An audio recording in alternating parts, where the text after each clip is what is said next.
Kyle Klingman with Track Wrestling. We go to Tulsa, Oklahoma. Byron Tucker was an Ncaa champion for Oklahoma in 2000, University World Champion, and now he is a dentist in Tulsa. How are you, Byron?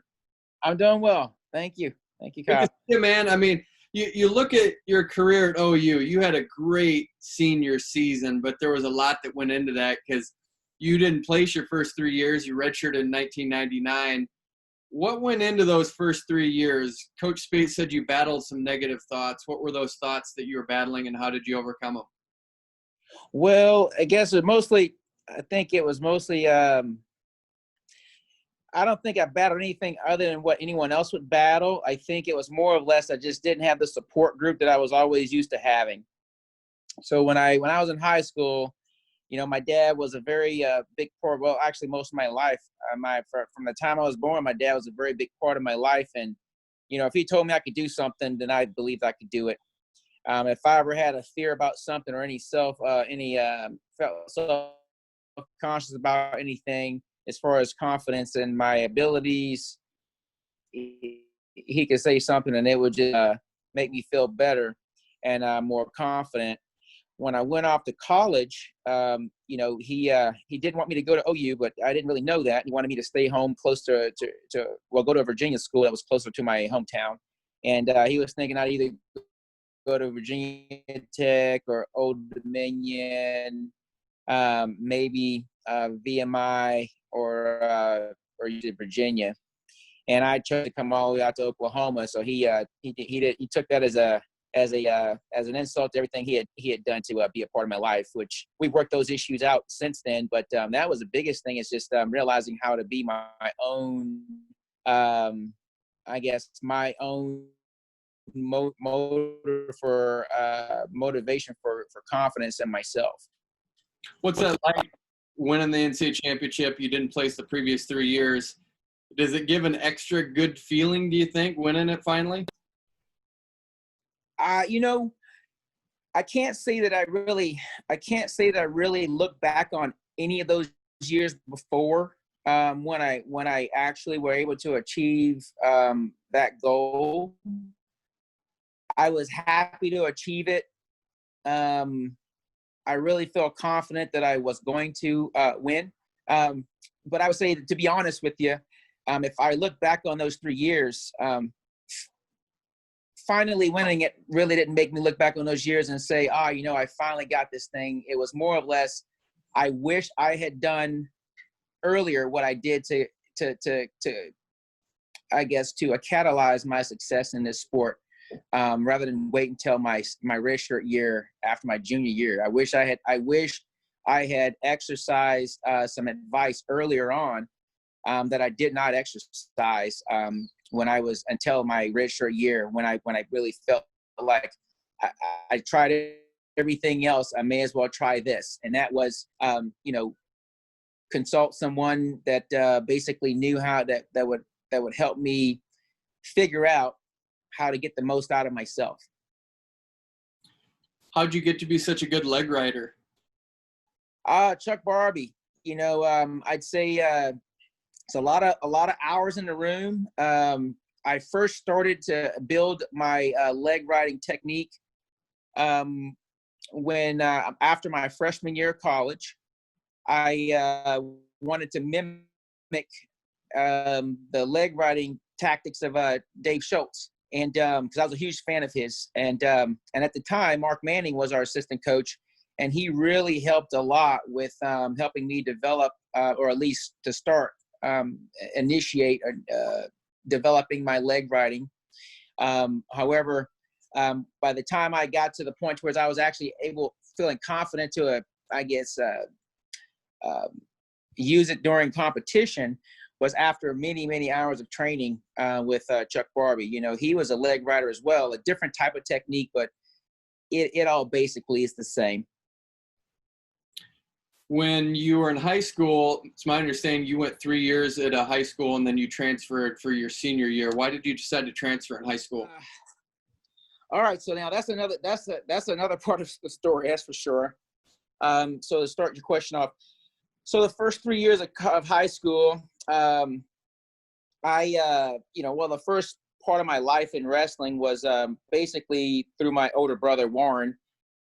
He started wrestling in 10th grade, and he was fairly successful for someone that had started so late, and with the level of experience that he was able to gather in our high school, which we didn't do any year-round wrestling at that point in time. We didn't really know much about that. So he went off to wrestle for a local school, Virginia State University, right there in Ettrick, Virginia. It was about 30 minutes from where I grew up, and it was basically, there that we had started to. He would my older brother would I guess basically just teach us everything that he learned. He would bring home and teach his 3 little brothers. And I can't say I was the better athlete in my family. I probably was considered the runt. I didn't learn things very fast when it came to athletics. But I was really stuck on wrestling because my dad loved it, and all my brothers did well at it as far as we could gauge success. So I wanted to be really good at it. And I couldn't do any other sports. I was bad at any sport involving a ball. So that pretty much narrowed it down. Gymnastics wasn't a choice. So my first 3 years, I wrestled at a school, Dinwiddie High School, and we had a very hard-working coach. His name was Coach Batson, and he learned as much as he could about wrestling, and he would teach it to his teams. And in the meantime, my brother Warren, when he was in college, we would go to practices with him and work with his wrestling coach at his university, who also was a coach in high school as well. And he had coached some guys at one state and had gone on to college and made All-American in college as well. So I kind of was very fortunate in that respect. But came to my junior year in high school, I had then again placed fifth in the state tournament. I didn't place my freshman year, and I was a whole lot more depressed at placing fifth my junior year than I was my sophomore year. Even though I had lost both years in the semifinals to get into the constellations, I was still it seemed a lot more depressing to me. I guess because I expected more out of myself my junior year. So after that state tournament, I decided I was going to engage into this freestyle wrestling. And so that's when I started opening myself up to wrestling off season in freestyle tournaments. And so I went to a freestyle tournament, the Virginia State freestyle tournament, to make the junior national team. And I placed, I think I placed second, and got manhandled in the finals by a guy from Great Bridge. And that's when I on the trip I was encouraged to actually go to the FILA A6 Tiger Junior Nationals tournament. I wasn't going to go because it was a very expensive trip. So one of the coaches of the Virginia team in my area, he encouraged me to raise the money, and so he went out and he did a little bit of fundraising as well. He wasn't, he kind of was raising for a bunch of kids, and so he actually gave me I think it was 20. He gave me like $50 or so. It was a lot of money to me, so I was kind of like, oh, that's great. But then I had to raise the rest of it, and so I ended up raising like about $300, and then my dad and my brother paid the rest of the trip. So that's where I met the coaches that I ended up moving to be under their training for my last year of high school, and that was Coach Boone, and he had wrestled for OU, and he had moved back. He had just moved back to Norfolk, Virginia, where he was from, and then Coach Keith Moreland, who was actually an ex-Iowa wrestler, and had trained many of the Iowa greats, actually, the Brands, I think, and McGinnis, and some other guys that were from there. He had worked with. He was he's actually a great mind in wrestling, and so I ended up going to wrestle at Western Branch for Terry Purdue. And then I wrestled on the club team with Coach Boone and Coach Moreland for Peninsula Wrestling Club. And Coach Moreland was also the coach at Ncaa School, the shipbuilders, right there in Newport News. It's a small university there, like something like a tech school or a vocational type school, but it's a university. You get a degree there and so forth. And I would train with those college guys. So I basically my senior year I just wrestled all the time and enjoyed it, loved it. It was life. It became life to me, and I was successful that year as well. I ended up coming back and winning the state tournament and winning the freestyle state tournament as well. And the kid that beat me in the state tournament, in the freestyle state tournament, when I was a junior and after my junior year of high school, he and I were two undefeated wrestlers.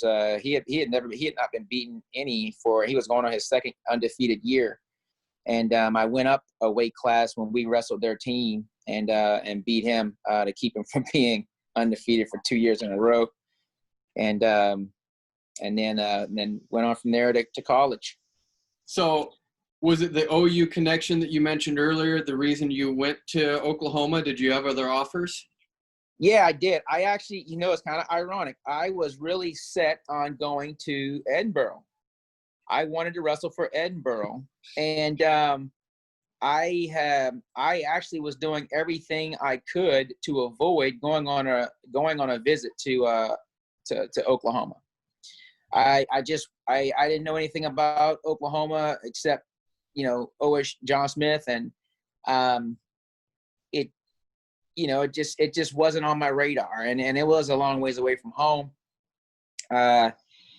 So my Coach Purdue, my high school coach, and Coach Boone, Coach Purdue actually wrestled Jack Space in the national finals when they were in college, and actually Coach Space beat him, and then in the Division II national tournament, and then Coach Boone, he wrestled for OU back in the 60s, and so he and Coach Purdue both approached me on two separate occasions. They each approached me on separate occasions and basically said the same thing.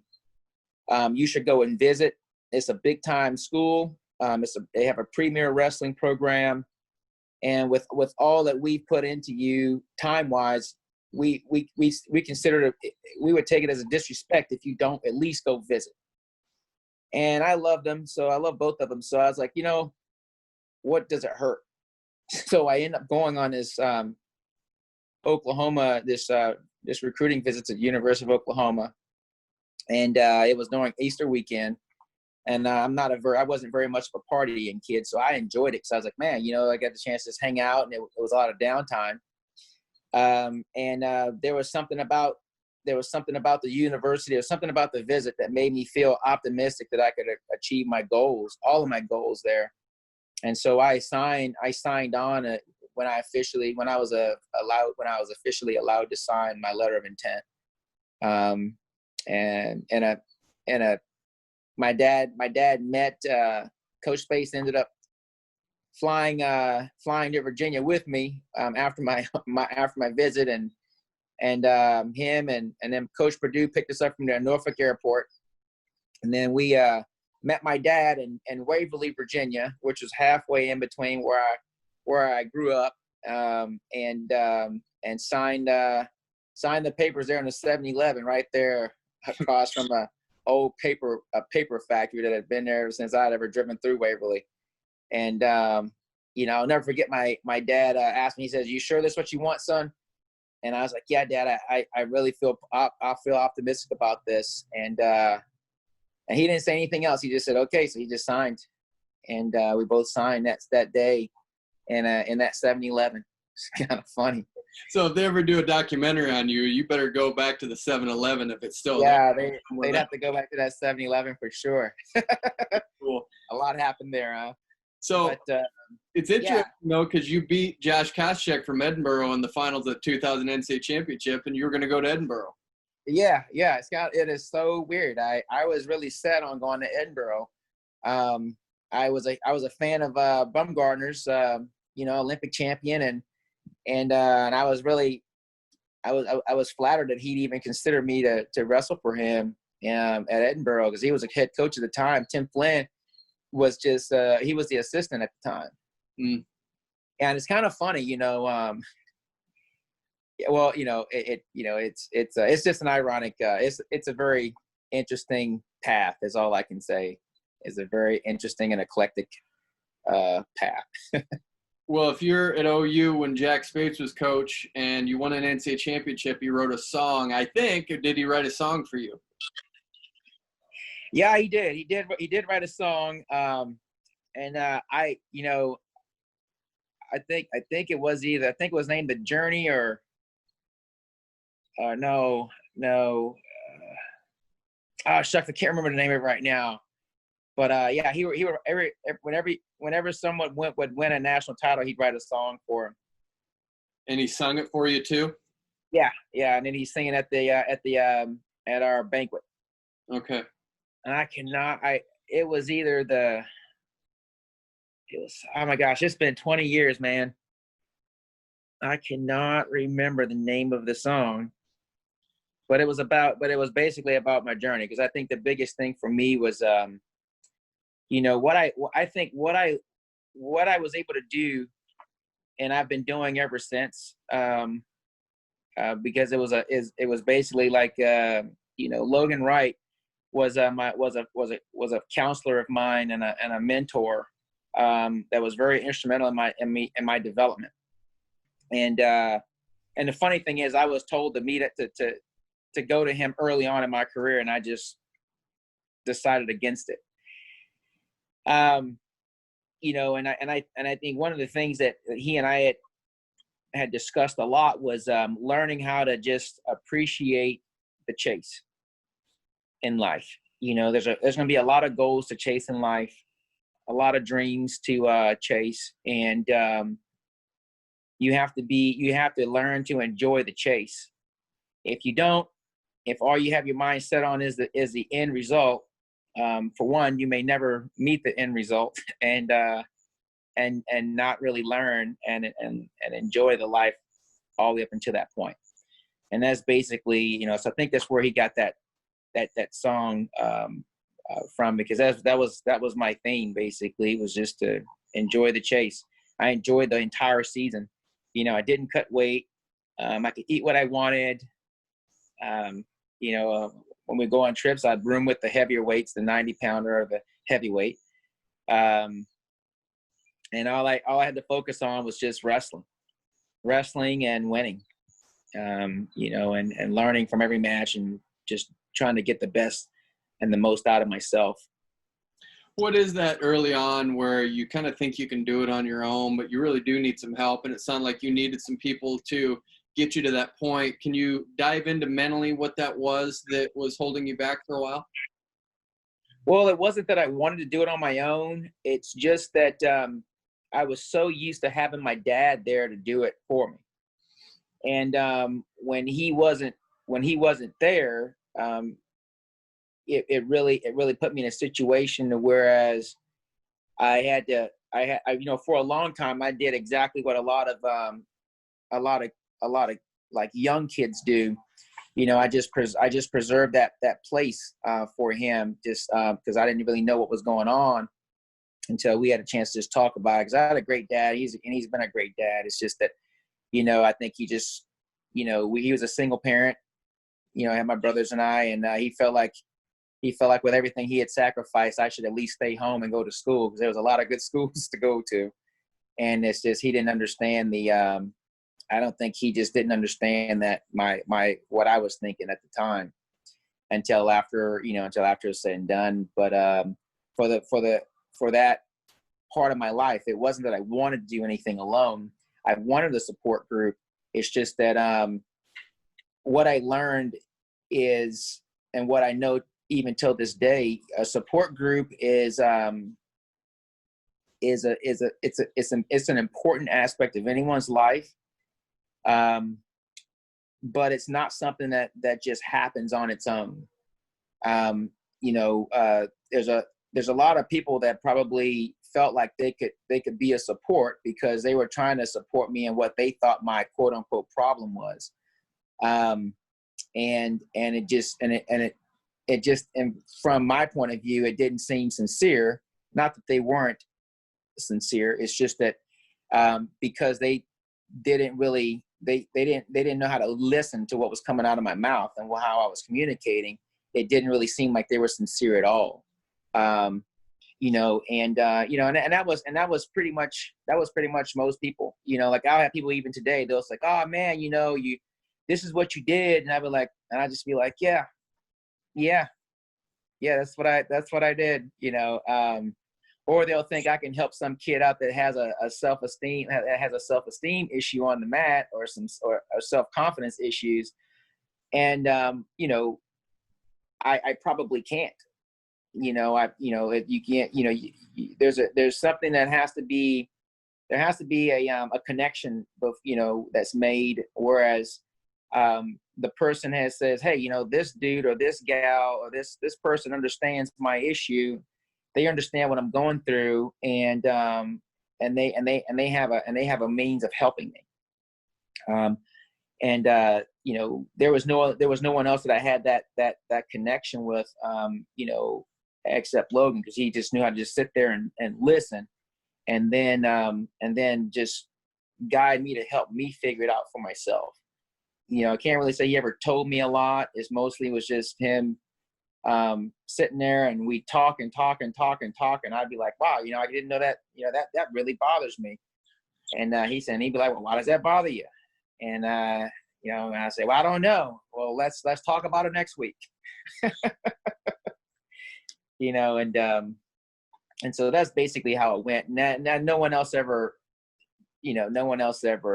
did that. That the athletes that I trained since I achieved my goals in wrestling, I basically approached them the same way he approached me. I listened to him. And that's what I bring to the table, and I've trained athletes to do really well, with what I had to offer them. And all I did was just listen to them. I didn't come there with a bag full of answers. Just came there with a messed up ear and a not so messed up ear, and put them to work. Just say, hey, I can listen to you, and go from there. And then you end up going to Harvard. I mean, it's your doctorate. I mean, dentist now. I mean, that's pretty crazy. That I think you got in provisionally at OU for your master's, and then you went on to Harvard. How did that all transpire? Well, I ended up, I studied botany for my undergrad, and I'd say I probably didn't have I wasn't like the best, I was a pretty good student, but I wasn't the best student when it came to like marks and grades or GPA or anything like that. I just knew I could do the work. I ended up going to dental school at OU. And then, I basically it's the same old as I had to take a DAT test. And then I saved some of my classes that I needed to graduate. I saved those for the years when I wasn't wrestling, and took those classes then. And so I could really show that I could do the work. And then got accepted. And then after I got accepted, it was basically just a matter of choosing whether I wanted to continue wrestling or go to dental school. It was in 2003 when I started dental school, and I came out of retirement to kind of let my horses run a little bit on the mat and see what I could do. And I ended up being placed in fourth at the U.S. Nationals, and that was the last competition I wrestled, because I decided after that I was done and I wanted to just move on with my life. So I went to dental school, and it was pretty easy. Dental school was easy. The work wasn't hard. We took a lot of classes with the medical students, and not having to wrestle, it was easy. You know, I didn't have to study a whole lot for me. So it worked out. I did pretty well in that venue of learning.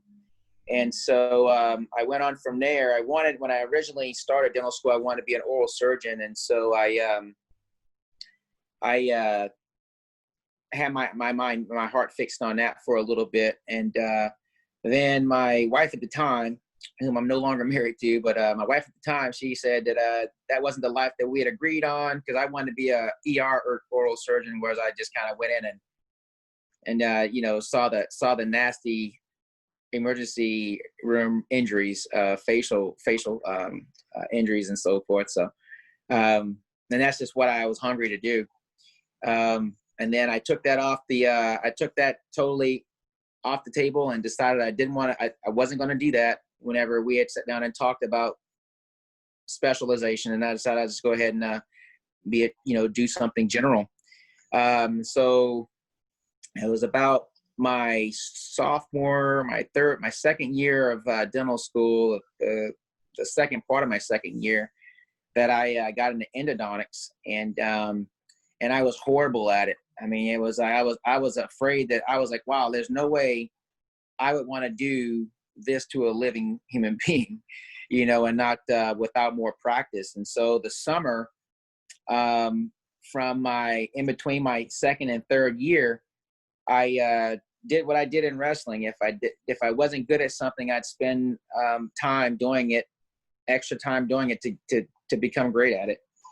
And so that's what I did. And but not only in endodontics or root canal therapy did I want to be great. I want to be great at everything. And so it just happened to be such that those are the guys that made themselves available to me for teaching me more about their discipline all summer. And so every day I wake up as though it was a school day and drive to the school and then do root canal treatments on extracted teeth. And then when it got relatively easy for me, I would then just put the teeth in a block and have them going all different kinds of ways, and then do a root canal treatment on it, and with a rubber dam and a typodont and everything. So it was more or less like it was a challenging thing, and they were there to help me, my professors in endodontics, every day, you know. And so and they actually ended up teaching me all of about every discipline in dentistry from their point of view. So it seemed like my education had began to become a more specialized towards root canal therapy and endodontics when I was in dental school, because I spent a lot of time with those guys. And so my one of my professors he was very instrumental in just the didactic and then hands-on clinical aspect of endodontics with me. He pulled me aside my last year, right before graduation, and we were in his office, and he says, "Look, I don't want you to just be one of those guys that knows how to do good root canal treatments." He says, "You need to specialize yourself, and and this should be what you specialize in." And so and it's kind of funny, at the time I was wanting to come back out of retirement and try to wrestle again. And so I said, and he was like, "You need to figure out what you want to do." And I said, "I will." So anyway, long story short, I ended up hurting my ribs training, freestyle training in the gym at OU, and ended up deciding it for me. It took so long to heal, I couldn't get ready for any competitions in 2007. So I wanted to try to train for the 2008 Olympics. You know, now I had a career. I was like, oh well, now I have what I had to quit for in 2003. Nobody can take it from me now. So I'm just going to move and try to get back into this wrestling thing. It didn't work out. So I ended up going to University of Michigan for I filled out 2 applications, or maybe actually 4. And I got calls from 3 of them for endodontics. That was Buffalo, Harvard, and University of Iowa. And and I turned my applications in late because I really didn't. I had made my mind up that I wanted to actually go into a program right away, and I got calls from those three schools, and I got interviews at Harvard and Buffalo, University of Buffalo. And Iowa, my application wasn't complete, or they needed to complete it. They needed me to complete something, and I guess I forgot to do. And I ended up calling back, and they were just like, we closed the window. We can't really accept any more interviews at this point. And I was like, all right, I lost out on that one. And so I ended up going to interviews at Harvard and University of Buffalo. And the only reason they were accepting interviews at the time is because someone had that they had accepted had decided to decline the offer. And so in both programs. And so they both programs were interviewing one to two other applicants, and I was one of the applicants.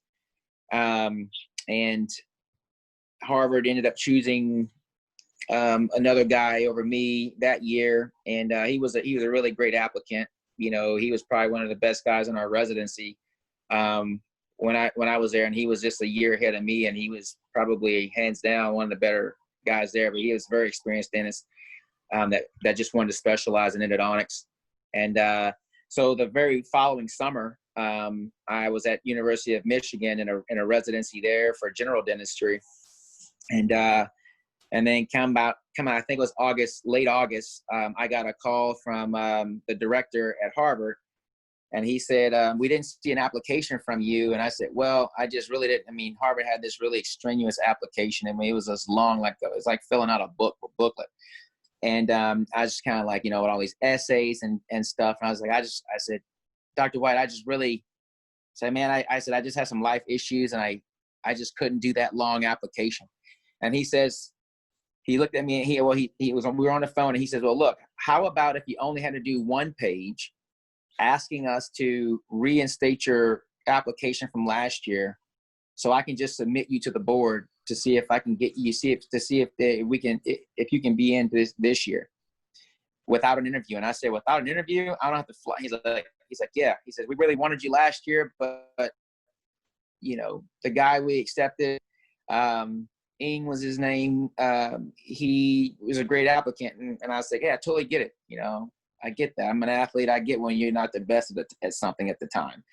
And so that's what I did. I ended up filling out the one sheet. It was just one page, and giving them my current address, that my age, my birth date still the same, and everything like that. And then a week later, he called me up and said, "You've been admitted." He says, "We're excited to have you.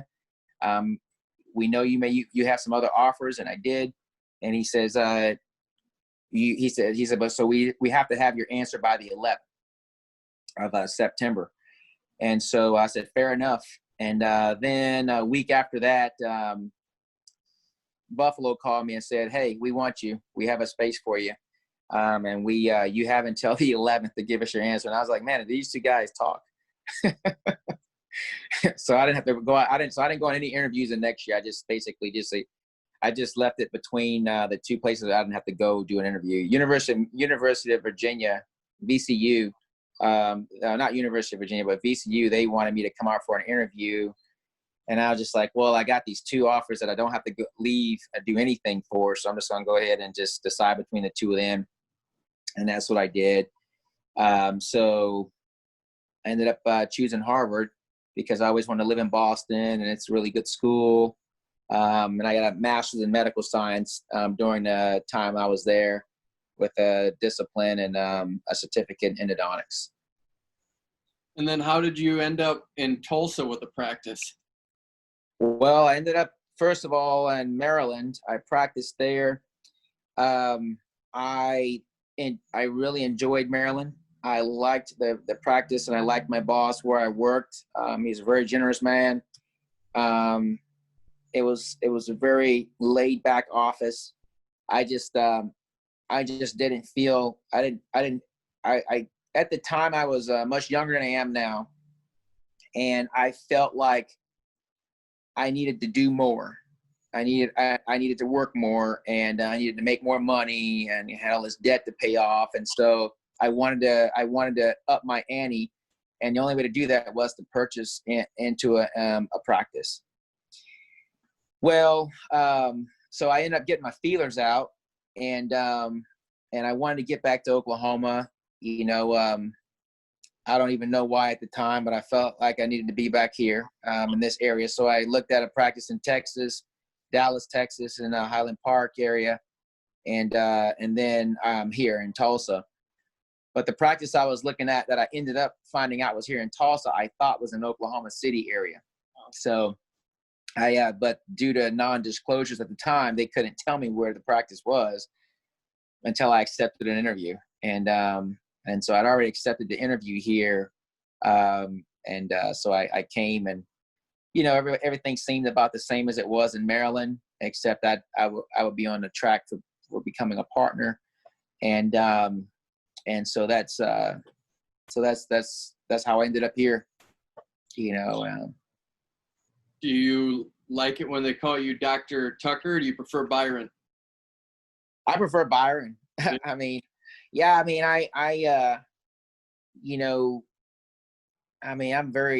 very thankful. I think I don't think I've achieved anything without God providing opportunities for me to achieve those things, and giving me the help to take hold of opportunities that I've been given. So it's, for me, it's not, I could care less about the title. I love the work. I like being knowledgeable in something. It's, it's not as direct of a competitive venue as a sport. I don't think a whole lot of things are, but definitely, dentistry it's not that kind of competition. And so, the only rush I get is just knowing my craft really well. But there's no means of competing really. People go where they're referred to go to go. People, if someone's not referred to, if their practitioner didn't refer them to me or my office, and they still end up in my office, usually it's because we take their insurance, or maybe they have a family member that had a good experience, or even a bad experience, but they understood why it was a bad experience. One of those things. But for the most part, it doesn't really. The only thing I can really use in my life now to really tap into my competitive side is knowing my craft, knowing everything about what's going on with what I do, post-op issues and so forth. And that's basically it, because unfortunately, or I'd say it's a double-edged sword in dentistry, or in any profession where people try to make it competitive. They do it the wrong way. And that way would be expecting the person not to know what they're supposed to know. So if ever someone if they think I'm not going to know what I'm supposed to know, even things that I may not supposed to know, I'll know. Then that's when things can get a little sticky, but it's just the business. It's just a business like anything else. You have to do it to the point to where you have to do your best at all times, and be real with people. I'm good at those things. Doing my best every time, and being real and honest with people. So, do you stay engaged in wrestling at all? Only to watch it. I actually this past weekend, I just was hanging out with Mike Leitner and his family. His wife and my wife get along really well, and we have young kids that are in the same age. And we were also with Joe Comparine and his family, and we were out in the lake just hanging out. And my wife and I were there getting away from the kids. We had we have a nanny, and she came and she stayed with the kids all on Saturday and gave us a little time off to get away. Because I'm sure by the time I wake up tomorrow, all three of my kids are going to be in bed with my wife and I. So there you have it. This is a lot of fun learning your story here, and I hope you still have some leg riding skills in case you need to pull those out. That's a timeless craft too, so don't lose that. Yeah. Well, I do want to get back into coaching a little bit on a high school level, but I miss college wrestling. I miss the energy, not doing it. I don't miss doing it, but I miss developing athletes and helping guys learn how to win. It's a craft. Winning is a craft, and it's something that can be learned. And however much learning you have to do depends on a lot of other factors, but nonetheless, it's something that most of us have to learn how to do. And so I miss that. I miss that developmental aspect of the sport for sure. Well, for the rest of 2020, I'm going to be racking my brain how you can say dental school was easy. I don't know how that's possible. Well, man, what I learned is, for me, my like, let's say my older brother, he ended up getting a scholarship to college, or he was our wrestling coach in our high school called the head coach at Virginia State because he felt my brother should go to college because he was a straight A student. I was never a straight A student. It just wasn't my interest. But it wasn't because I couldn't be. It just wasn't I just wasn't interested in that. I never really, it never dawned on me at the time that was important. And, for my kids, I homeschool my kids because I want to make sure that they learn the things they need to learn to be academically successful. But that's because I have a different take on it now as an adult and having gone through the system so strenuously. What they need to do to achieve the things that I want them to achieve, or at least have a chance to. They don't have to go to college if they don't want to. There's a lot of great careers out there that do not require a 4-year university education that are very, very, very that provide a very gainful employment for anyone that pursues those career choices. So I'm not really stuck into this collegiate thing as far as an academic endeavor, but I do want them to be academics to a significant degree, to be able to carry on a nice, intelligent conversation, all that jazz. I mean, that's a good thing. Those are good things, good qualities as a human being that I want them to have. Now my kids are only 5, 3, and 1.5, but you got to start early. For sure. So yeah, but for me, what I learned is I definitely, I can read something and then just keep playing around in my head and then read it again and then get more information out of it, and it sticks up there. And never did much reading in college. The only time I would read in dental school is when I had the night before I had a test. I read a couple textbooks in endodontics because I was really super interested in that discipline, and I'm an endodontist, and so yeah, I have a lot of information when it comes to that kind of thing. Even now, I think, and I'm real thankful for having the drive to do what I need to do to be very knowledgeable in my craft or of my craft. So, but yeah, I think it was a lot of things, man. I had never focused on academics before, and even in dental school, I didn't realize how to weight grades. I didn't understand weighted grades, the percentage of a grade. So I'll never forget. I was in I think it was microbiology and pharmacology, and I had studied all night for the test. And I planned on studying 2 nights for it, but I I didn't have time for whatever reason. I chose to do something else. So I ended up studying one night, and I studied all night. And I ended up going into the class, and I got a 91.3 or something like that. And I needed to get a 92 to get an A in the class. So I was mad, because I wasn't mad at the time. I was just kind of like, well, I'll get a B. I'm not going to worry about it. And then I went and looked at my GPA, and I was like, hold on, why is my GPA?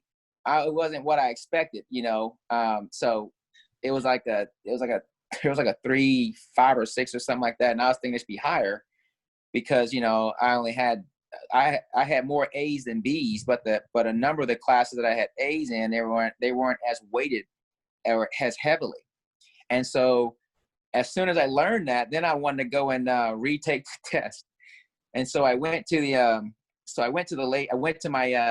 my professor, and I asked her, and I said, hey, I'd like to remediate my test. And she goes, remediate your test? And she looked at my grade. She goes, you did really well in the class. I said, I know. I said, but I could have gotten an A. And I said, I don't mind. I said, I'll take the test. You can rewrite a test and make it new. I don't care. I'd like to take it again. And you can average the grades out. I mean, I was pretty confident that I probably could get if I studied more, I probably could get a 94. When you add a 94 and 91, you average them out, I would get somewhere in the size of a 92, which would give me what I needed to get an A. And so she says, well, I'll talk to my superior about that. So I said, okay. So she never contacted me. So I actually had to go back to her office again. And she said, I'm sorry I didn't call you, but we can't do the remediation for someone unless they have a D. It's like, I was like, that is just, I'm not into politics, but I said, that's just not even right. I said, you mean I have to do bad to get help?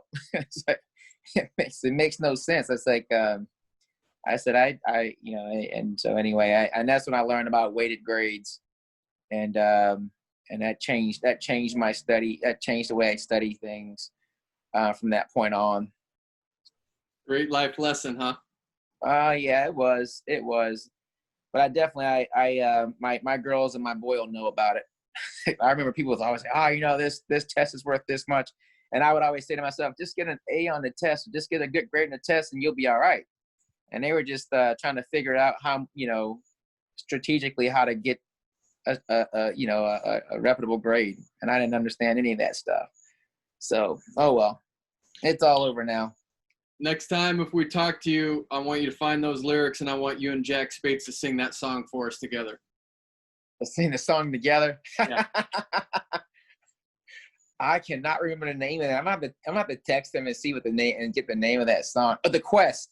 The Quest. It was called The Quest. Journey. Quest. Same thing. I just like, oh my gosh. Yeah. Journey's an actual music group, but yeah, it was called The Quest. So